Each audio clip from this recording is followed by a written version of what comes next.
अस्सलाम वालेकुम नाज़रीन। आप देख रहे हैं RNA prime time Mahmood Khwaja के साथ।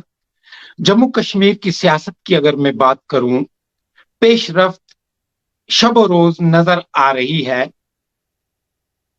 आज हम बात करेंगे कांग्रेस के सीनियर लीडर गुलाम नबी आजाद का दौरा जम्मू कश्मीर में, और आरएनए में खास बात आज होगी हमारी जीएम सरूरी साहब के साथ, जो फार्मर मिनिस्टर और इंडियन नेशनल कांग्रेस के लीडर हैं। मैं दावत दूंगा सरूरी साहब को स्क्रीन पे। सरूरी साहब, खैर मकदम है आरएनए प्राइम टाइम में। बहुत बहुत शुक्रिया। अस्सलाम वालेकुम वरहमतुल्लाहि वबरकातुहू। वालेकुम सलाम। सरूरी साहब, गुलाम नबी आजाद साहब का जम्मू कश्मीर का दौरा क्या समझते हैं आप, और किस तरह से वो उस दौरे को कामयाब मानते हैं आप? देखिए, आपको मालूम है कि 5 अगस्त 2019 से रियासत जम्मू कश्मीर में जब 370 और 35 से हटाया गया, उस दौर से और उसके बाद ये जो कोविड लगभग 2 साल 2 ढाई साल हुए, इसमें भी इस दौरान में रियासत जम्मू कश्मीर में सियासत का कोई नामो निशान नहीं था, ना ही किसी लीडर को यहाँ आने दिया। आपको मालूम है कि राहुल गांधी जी ने बहुत बार कोशिश की, रियासत जम्मू कश्मीर में आने की इजाजत नहीं दी गई। आजाद साहब को अपने घर में आने की इजाजत नहीं दी गई, जब उसको सुप्रीम कोर्ट से इजाजत लेनी पड़ी रियासत जम्मू कश्मीर में आने के लिए। उनको एयरपोर्ट से 1-2 बार वापस किया गया। तो आज जब रियासत जम्मू कश्मीर में ये जो ऑल पार्टी मीटिंग जो प्राइम मिनिस्टर ने बुलाई थी, उस मीटिंग ऑल पार्टी मीटिंग बुलाने के बाद कुछ लग रहा था कि रियासत जम्मू कश्मीर के लिए कुछ अच्छा होने जा रहा है, मगर काफी अरसा हुआ उसके बाद भी। तो जो वहां पे 5 नुकाती प्रोग्राम गुलाम नबी आजाद साहब ने रखे थे, तमाम साथियों के साथ, तमाम पार्टी के लीडरान की मर्जी के मुताबिक सबों की वही ख्वाहिशात थी कि एक तो रियासत जम्मू कश्मीर को स्टेटहुड वापस दिया जाए, उसी तरीके से जिस तरीके से 4 अगस्त 2019 को जो स्टेटस था, उसी पैटर्न पे रियासत जम्मू कश्मीर को स्टेटहुड वापस दिया बाइज्जत तरीके से।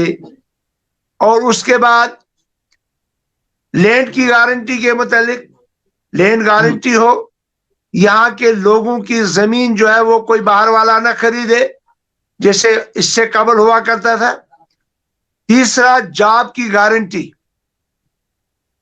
और चौथा, कश्मीरी पंडितों को बाइज्जत तरीके से अपने घर में वापस लाना, कश्मीर में वापस लाना, उनको अपने घर में बसाना, और साथ में रियासत जम्मू कश्मीर में इलेक्शन किए जाने चाहिए। तो उसके जवाब में उस वक्त जो हमने रेडियो टीवी से सुना और उनने भी बताया, ये जो डिलिमिटेशन इससे पहले होनी चाहिए। डिलिमिटेशन का हमने कहा था, जिस तरह आसाम में आपने हेल्ड अप किया और इलेक्शन वहां कराए, तो यहां भी वही पैटर्न किया जाए। मगर उसके एवज में जो होम मिनिस्टर ने जवाब दिया कि हमारी 4 सीटें जो करगिल और लद्दाख की लेह की थी, वहां यूटी बन गया, 3 सीटें यहां और बढ़ानी है। इन 7 सीटों का क्या होगा? लिहाजा इसके लिए हम चाहते हैं कि यहां स्टेटहुड भी वापस देंगे और उसके साथ साथ इलेक्शन यहां पे करेंगे।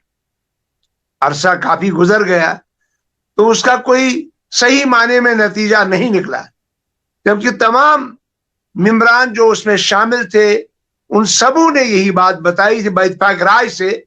और ये दिल्ली की दूरी जो इजहार किया था प्राइम मिनिस्टर ने, लोगों की नजरें उस पर थी कि उसमें कितना गवर्नमेंट ऑफ इंडिया आगे बढ़ेगी।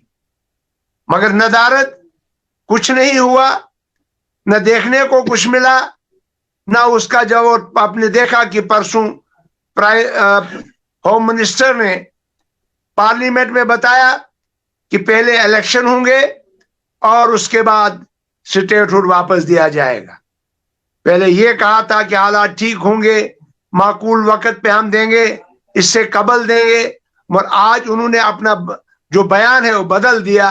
मुझे नहीं मालूम कि ये बदलना रोज रोज का, ये रियासत जम्मू कश्मीर के लिए जो आज मुश्किलातों का सामना हर तरीके से करना पड़ रहा है, सियासत का तो यहां नामो निशान नहीं। मैं मुबारकबादी पेश करूंगा गुलाम नबी आजाद साहब को। ये रियासत जम्मू कश्मीर के लोगों को जो जख्म लगे हैं इन 7 सालों में, 2014 से आज तक, और 5 अगस्त के बाद जो बड़ा जख्म लगा है, उस जख्म की मलहम पट्टी अगर किसी के पास है, वो गुलाम नबी आजाद एक शख्सियत है, वो कांग्रेस पार्टी एक शख्सियत है, वो सोनिया गांधी और राहुल गांधी के आधार पे उनकी नितत, क्योंकि उन्होंने कश्मीर अफेयर्स कमेटी बनाई थी और उस कश्मीर अफेयर्स कमेटी ने आज तक जो काम रियासत जम्मू कश्मीर में किया, बातचीत का और भी बहुत सारे काम वो देखने को थे, मगर आज सारा उल्टा दिखाई दे रहा है। अब लोगों को यहाँ पे एक चाहत है कि गुलाम नबी आजाद साहब को रियासत जम्मू कश्मीर के लोग अपने दिल की गहराइयों से चाहते हैं, यहाँ का हर फर्द व बशर, क्योंकि जो उनका दौर 2005 से 2008 तक रहा वो एक गोल्डन दौर था, वो एक सुनहरी दौर था।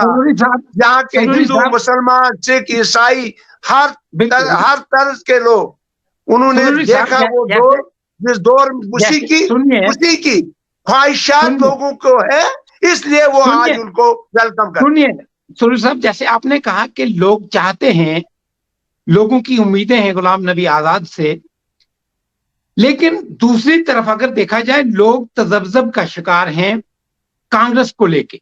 जैसा कि अभी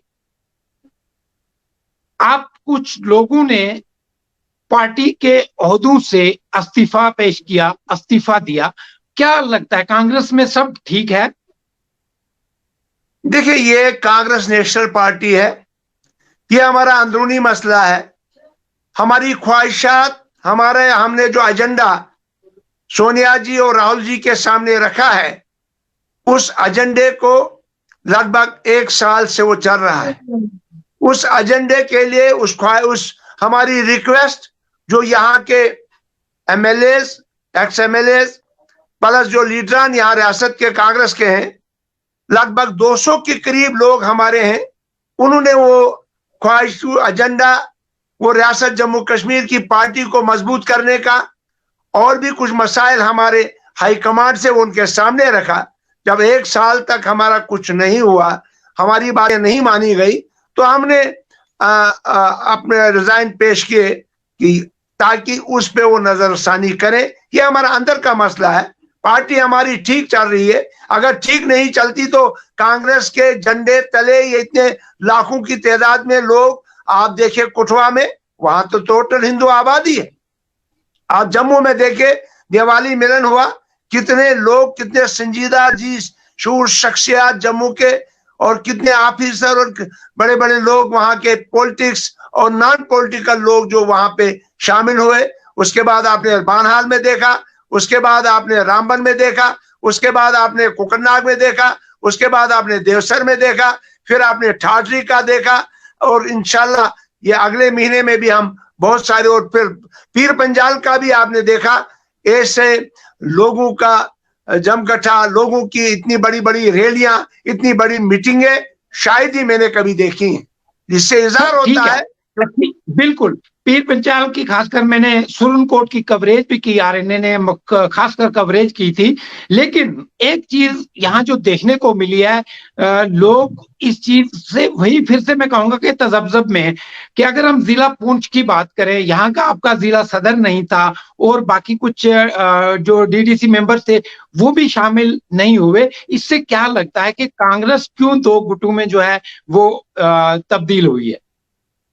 आपको मालूम होगा कि पिछले हफ्ते आजाद साहब ने इसके बारे में बताया था कि कांग्रेस एक बहुत बड़ी जमात है। अगर प्रेसिडेंट एक जगह जलसा करता है तो मैं दूसरी जगह करता हूं, अपने अपनी लेवल पे हर जगह करते हैं। अगर उमर साहब जनाब वैली में आए तो फारूक साहब उनके साथ तो नहीं आए ना, लिहाजा ये हर जगह अपना अपनी कांग्रेस पार्टी के झंडे तले वो भी कहीं प्रोग्राम करे और हाँ बाकी लोग भी करें, मगर ये तो एजेंडे के मुताबिक, ये तो बाज़ाब्ता पार्टी अपने उस फ्लैग के झंडे के नीचे हर जगह कांग्रेस पार्टी का जलसा हो रहा है और ये देखने को आ रहा है। अब ये मीडिया उसको बढ़ा चढ़ाकर पेश करता है। बाकी रही बातें, जो अंदर की बातें पार्टी के अंदरूनी मसाइल है, उनको इंशाल्लाह जल्दी हम हल करेंगे और यहाँ आगे आने वाले वक्त में गुलाम नबी आजाद इस रियासत का चीफ मिनिस्टर होगा। बिल्कुल सरूरी साहब, जैसे आजाद साहब ने खुद कहा था कि कुछ मसला है, क्या मसला है? क्या लोकल लीडरशिप का मामला है या कुछ और? देखिए, ये अंदरूनी मसाइल होते हैं पार्टी में। कहीं कौन सी पार्टी है जिनमें ऐसे मसाइल नहीं होते हैं? ये कोई बहुत बड़ा मसला तो नहीं है, छोटे छोटे मसाइल हमारे हैं। कोविड की वजह से दूरियां रही, कोविड की वजह से एक दूसरे के पास जा नहीं सके, कोविड के वजह से मीटिंगें नहीं कर सके और हमें उम्मीद है कि जल्दी दिल्ली में मीटिंग होगी, बातचीत होगी और आपसी मसाइल सारे हल हो जाएंगे।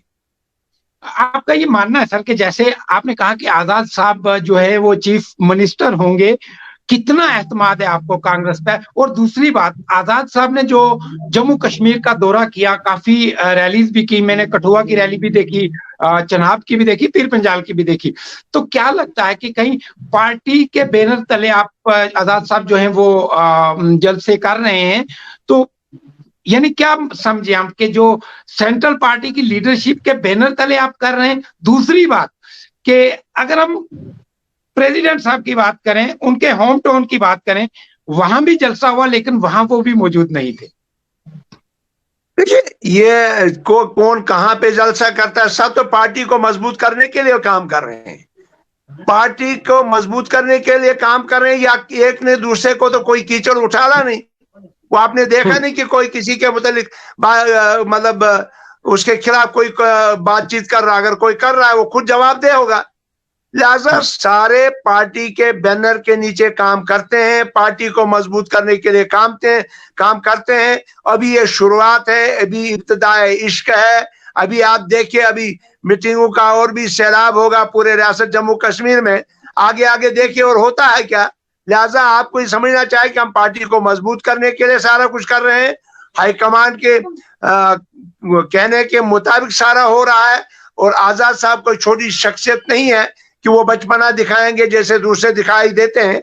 ये ठीक है कि हम कुछ हमारे साथी और हम सब लोग चाहते हैं कि यहाँ पार्टी को मजबूत करने के लिए कुछ बदलाव लाया जाए। ये हमारा अंदरूनी मसला है, वो हम हाईकमान से बात कर रहे हैं, बात चल रही है। इंशाल्लाह जल्दी वक्त आएगा कि हम सब मिलजुल के दोबारा फिर इसको आगे बढ़ाएंगे। तो साहब, यहाँ कुछ और सवाल भी उठते हैं कि हो सकता है जो आजाद ग्रुप है वो कहीं अपनी पार्टी बनाए या किसी सेंट्रल पार्टी के साथ जाए, तो क्या समझते हैं? कोई ये तो आप अपनी जबान से बता रहे हैं। ये मैंने और भी बाकी बहुत सारे मीडिया भाइयों से सुना है, मगर ये तो हमारी जबान से कोई ऐसी बात नहीं निकली है। अभी तो हमारी जबान से कोई बात, या आजाद साहब की जबान से कोई ऐसी बात नहीं निकली। तो अगर आपके पास कोई रिटर्न है तो मुझे बताइए, ऐसा कोई मसला है नहीं। लिहाजा दिल्ली से यहाँ तक तो पार्टी एक है और इसी पार्टी, जिस पार्टी के लिए 40 साल उन्होंने हुकूमत में रहे और हिंदुस्तान के बहुत बड़े लीडर माने जाते हैं, और इंदिरा गांधी के साथ, नरसिम्हा राव के साथ, राजू जी के साथ उन्होंने हुकूमत की और आज उसके बाद भी एलओपी भी रहे, रियासत जम्मू कश्मीर के चीफ मिनिस्टर भी रहे। और यहाँ उन्होंने दिखाया जो करिश्मा उन्होंने दिखाया, खा वो यात्री भवन का हो, खा वो टुलिप का हो, खा वो ये जो यहाँ के मेडिकल कॉलेजेस का हो, या जो नक्शा रियासत जम्मू कश्मीर का 2.5 सालों में उन्होंने बदल दिया, उसका पे आज लोग उनको कर रहे हैं। इसलिए जो लोग उनके पास आ रहे हैं और दूसरे लोगों को ये खदशा हो रहा है कि सारा रियासत जम्मू कश्मीर हैं कि जैसे भारतीय जनता पार्टी का कहना है कि अब की बार 50 बार, क्या इंडियन नेशनल कांग्रेस क्या क्लेम करती है? वो इत्तेहादी सरकार बनाएंगे या कि आप भी ये मानते हैं कि कांग्रेस अकेले ही सरकार बना पाएगी जम्मू कश्मीर के अंदर? देखिए, भारतीय जनता पार्टी ने पहले भी 44 का मिशन उठाया था तो वो पूरा नहीं हुआ। तो अगर उस वक्त आज के वो लीडर, मैं नाम नहीं लूंगा, जो आज और दूसरी बातें कर रहे हैं, अगर उनने उस वक्त रियासत जम्मू कश्मीर को न बेचा होता तो ये हालत हमारी नहीं होती, हमारे लोगों की ये हालत नहीं होती। उस वक्त 370 का बीजेपी के एजेंडे में था, जो कि मालूम था सबसे पहले, और उस वक्त उन लोगों ने उनके साथ इत्तेफाक किया, इलाक किया, उनके साथ मिले, कोलिशन उनके साथ बनाई और रियासत जम्मू कश्मीर की हालत हुई। उसके जिम्मेदार वो लोग हैं जो आज कहते हैं कि इलेक्शन होगा, हम इलेक्शन नहीं लड़ेंगे। लिहाजा मुझे इनसे इत्तेफाक नहीं है, और ना हमारे रियासत जम्मू कश्मीर के लोगों को उन लोगों से इत्तेफाक होगा जिन्होंने रियासत जम्मू कश्मीर को, मैं कहूंगा, बेचा है। जहां पे बात रही, आपने कहा बीजेपी 50 का मिशन, 44 का मिशन कहां कामयाब हुआ, 50 का मिशन कामयाब होगा? ये मेरा सवाल आपसे, बताइए जवाब, बताइए ना आप। अगर 44 का मिशन 2014 में कामयाब नहीं हुआ, तो 50 का मिशन कहां? ये तो जुमले हैं। ये वो जुमला है कि उन्हें कहा था 2008 के 14 के इलेक्शन में हम जन योजना के तहत, जन जीवन योजना के तहत 15 लाख रुपया दे देंगे, तो बाद में कहा ये जुमला है। वही है 50 का मिशन, ये भी एक जुमला है, तो जुमला समझते हैं। हाँ, रही बात गुलाम नबी आजाद की, वो साबित करके देगा रियासत में हम हुकूमत बनाएंगे। फिर कैसे बनाएंगे वो हाईकमांड और वो सब लोग हम बैठ के फैसला करेंगे।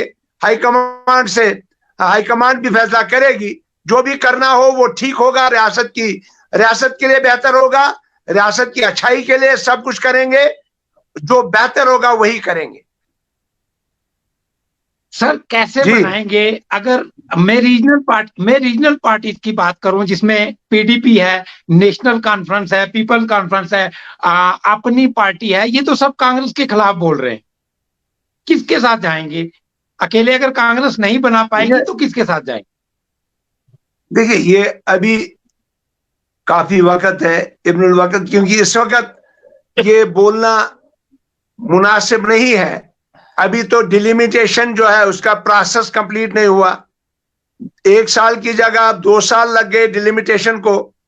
अब उसकी रिपोर्ट अभी नहीं आई है।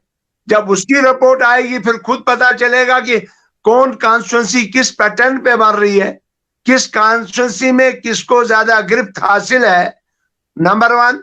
नंबर 2 कि उसके कि इलेक्शन कब होंगे, नंबर 3 कि स्टेटहुड कब वापस दिया जाएगा, जॉब का गारंटी कब दी जाएगी। उसके अलावा ये जो हमारी लैंड की गारंटी का, आपको मालूम है आज यहाँ के गरीब लोगों का खालसा, शामलाट, रोशनी की जमीन जो है वो पटवारी, गिरदावर, तहसीलदार जाके वहां पे वो जमीन जो है उनकी छीन ले रहे हैं। उनके कागजात में साला अमल दरामद जो 50 साल से 47 से आज तक हुआ है, वो उनका इंतकालात वगैरह कलदम कर रहे हैं। और ये बहुत एक शोरश का माहौल हमारी रियासत में इस वजह से हुआ है।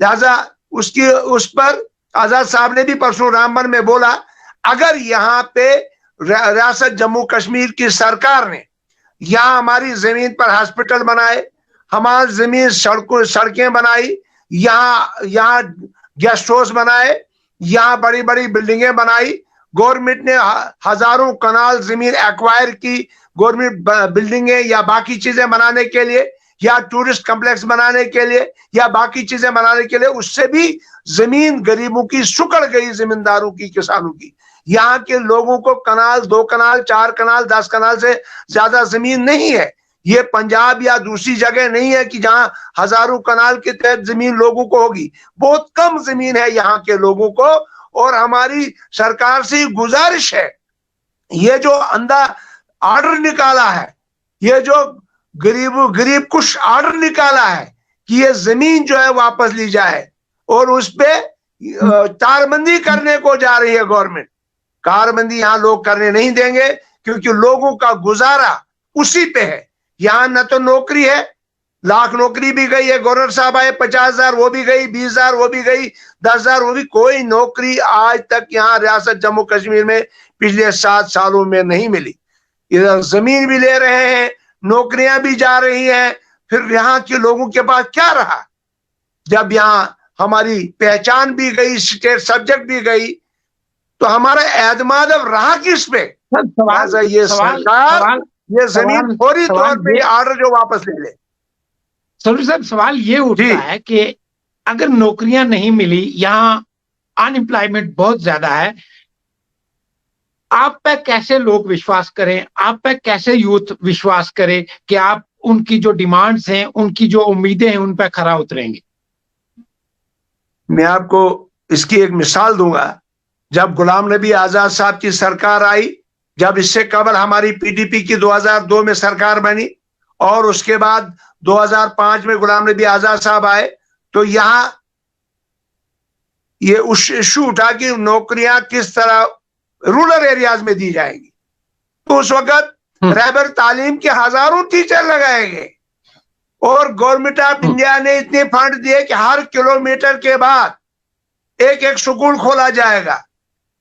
और यहाँ पहाड़ी एरियाज में, जहां दूर दराज एस्थानिक प्लेसेस, फॉरेस्ट एरियाज, नाले दरिया बह रहे थे, वहां बच्चों को स्कूल जाना दुश्वार था, वहां 1 किलोमीटर के बाद स्कूल दिए गए, जिन स्कूलों को आज ये सरकार कलब कर रही है। वहां पे SRO 296 बनाया, SRO 288 बनाया, SRO 2686 बनाया। जहां पे हरिजन है वहां उनका बच्चा लगे, जहां ST की पॉपुलेशन वहां उनका बच्चा लगे। हजारों की तादाद में एजुकेशन में टीचर लगे। उसके बाद मैं दूर दराज एरियाज की बात करूं, स्पेशल भर्ती पुलिस की कराई गई।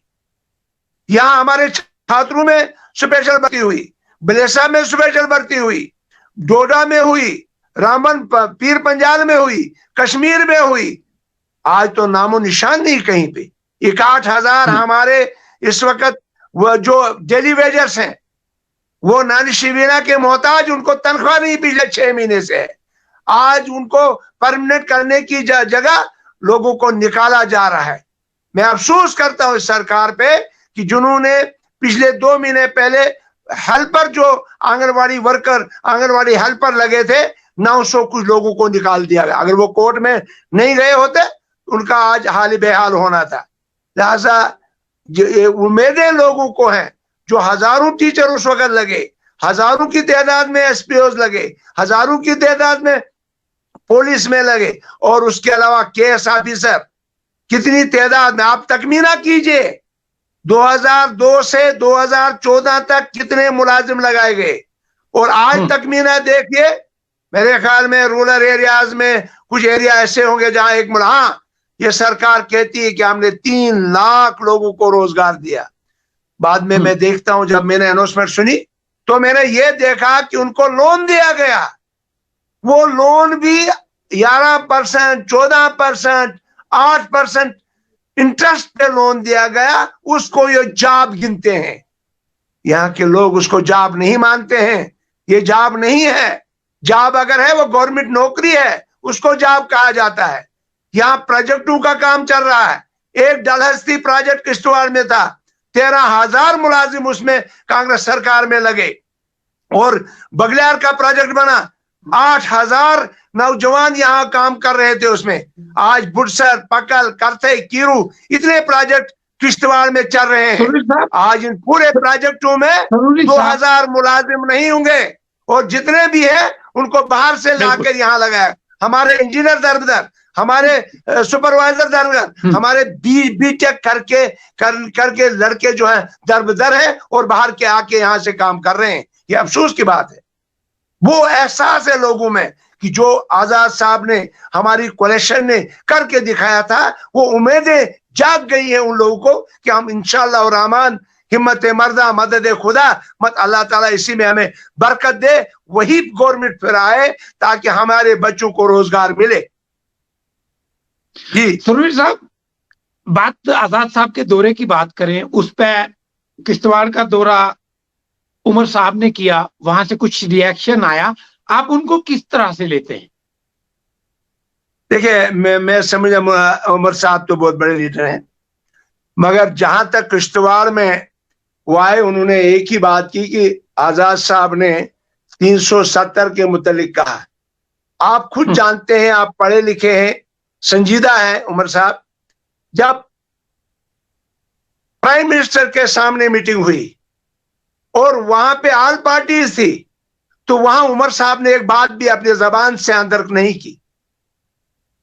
आप लाइए वो बात कराइए, वो देखिए कि उस वक्त के पेपर निकालिए। उमर साहब ने एक लफ्ज 370 या 35A के बारे में नहीं बोला।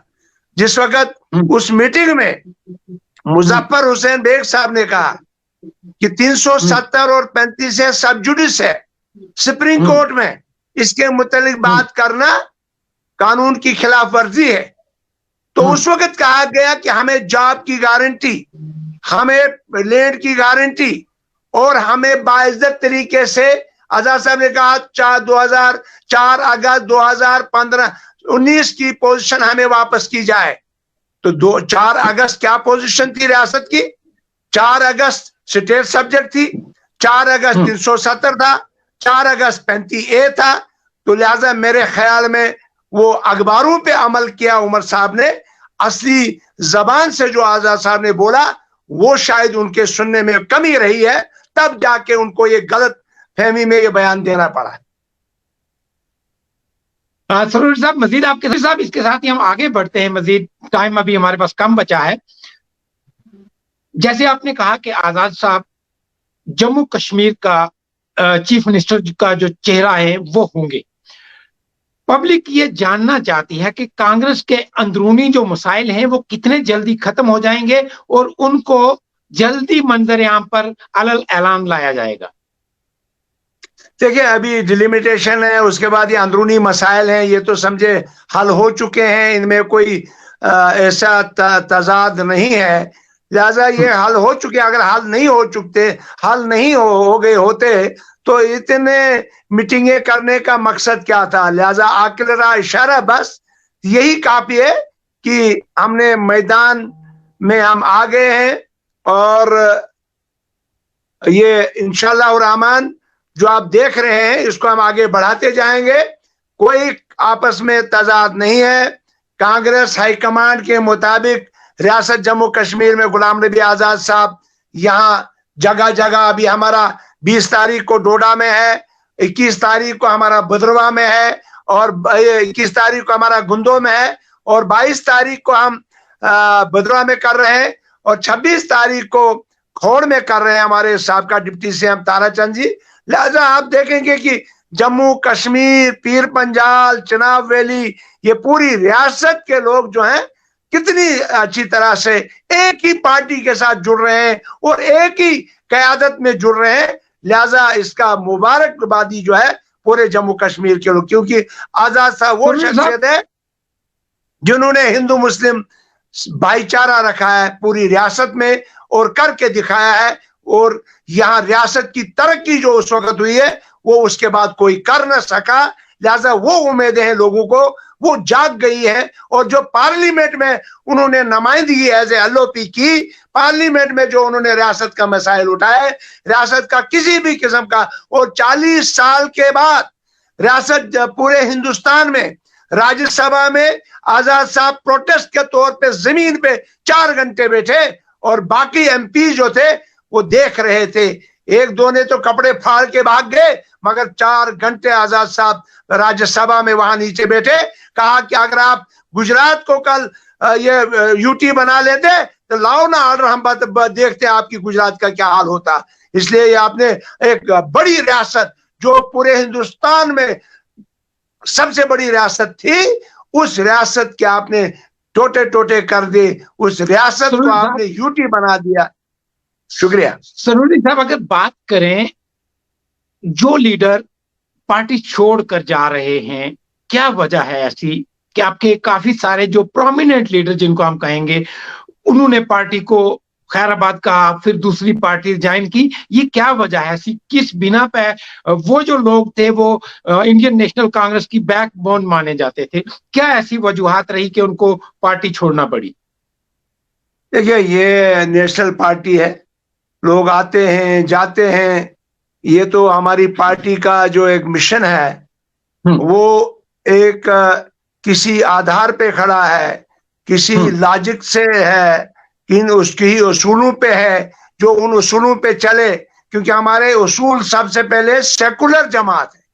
दूसरा हमारा ये है कि हमारे में तजाद हिंदू, मुस्लिम, सिख, ईसाई सब भाई भाई, और मुल्क की अखंडता को कायम और दायम रखना है। ये हमारे जमात का जो है नज़्मुल ऐन है। इसलिए इस पार्टी में ये सुमंदर है, ये कोई छोटी पार्टी नहीं है जिस पार्टी ने 70 साल हुकूमत की है। इस पार्टी में लोग आ रहे हैं, आपको मालूम नहीं, आप चंद दिनों में देखेंगे कि कितने शख्सियत इस जमात के साथ जुड़ने वाले हैं, वो हम कुछ दिनों के बाद आपको बता देंगे।